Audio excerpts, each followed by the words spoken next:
Chapter 4. The Aftermath.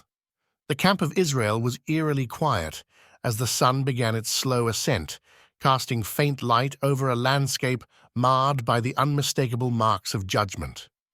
The ground near the tents of Korah, Dathan, and Abiram was split and scorched, a gaping reminder of the previous day's events.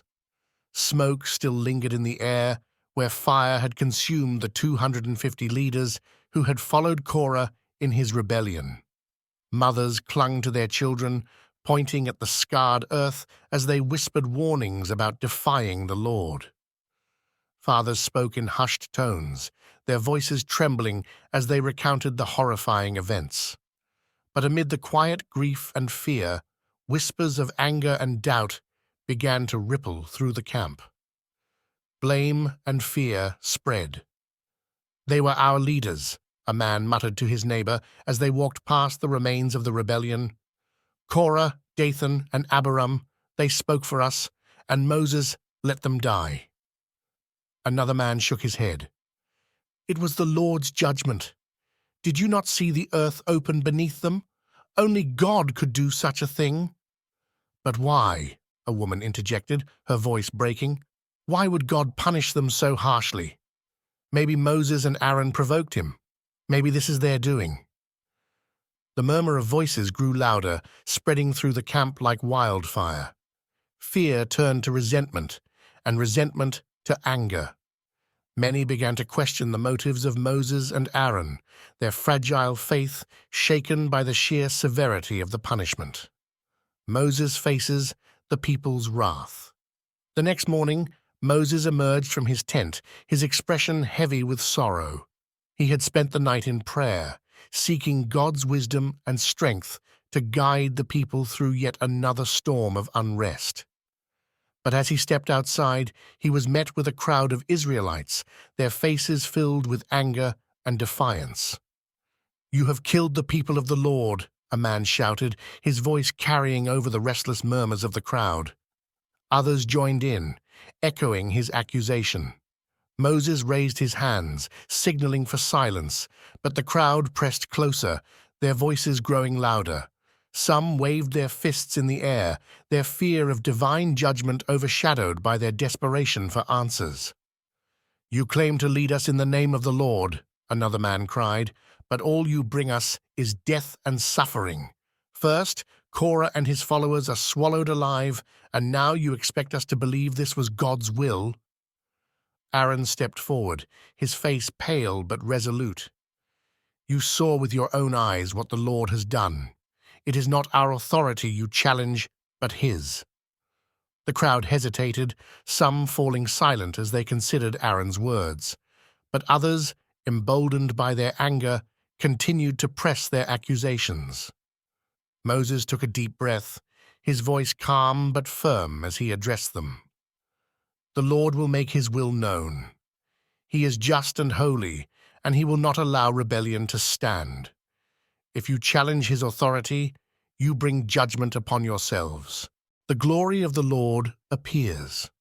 As Moses spoke, a sudden change swept over the camp. The air grew heavy, and an otherworldly light began to emanate from the tabernacle. The people froze, their anger replaced by fear, as the glory of the Lord appeared in the cloud above the entrance to the sanctuary.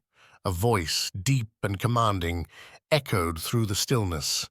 "Stand aside, Moses and Aaron, that I may consume this assembly in an instant." Panic erupted in the crowd as the people fell to the ground, their cries of defiance replaced by desperate pleas for mercy.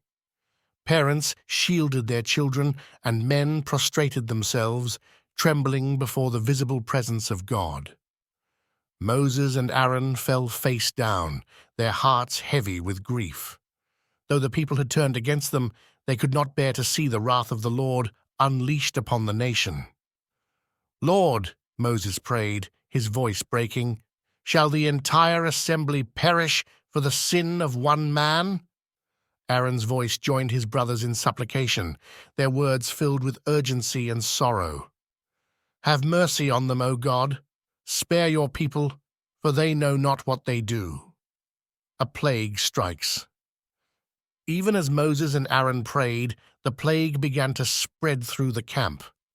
Men and women collapsed where they stood, their cries of pain piercing the air. The people scattered, their fear turning to terror as they realized the severity of their rebellion. Moses turned to Aaron, his face pale but resolute.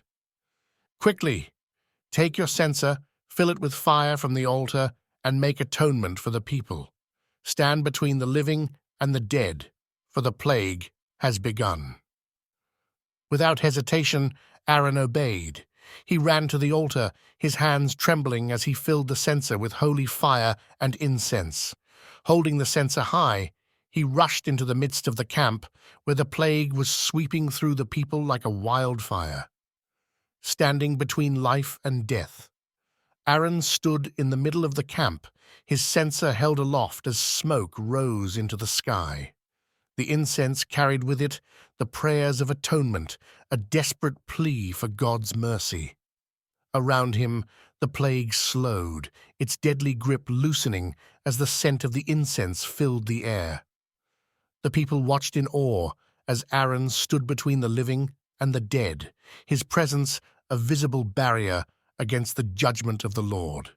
His face was streaked with sweat, his hands shaking, but he did not waver. Gradually, the cries of the dying subsided, and a heavy silence fell over the camp.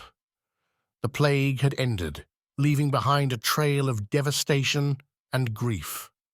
A sobering lesson. When Aaron returned to the tabernacle, his censer empty and his heart heavy, Moses met him at the entrance. The two brothers exchanged a silent look, their exhaustion mirrored in each other's faces. They had interceded for the people once again, but the cost was great.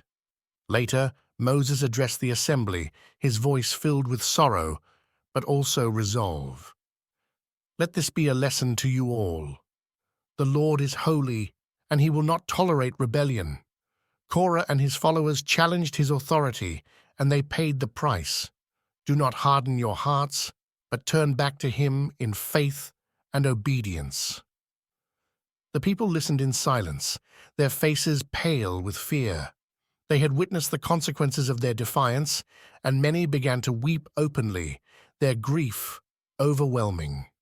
The rod of Aaron. To settle the question of leadership once and for all, Moses instructed the leaders of each tribe to bring a staff to the tabernacle inscribed with the name of their tribe. Aaron's name was inscribed on the staff of Levi. "These staffs will be placed before the Lord," Moses explained. "The one that blossoms will indicate whom the Lord has chosen to serve him." The staffs were placed in the tabernacle overnight, and the people waited anxiously for the Lord's decision. The next morning, Moses emerged from the sanctuary holding Aaron's staff.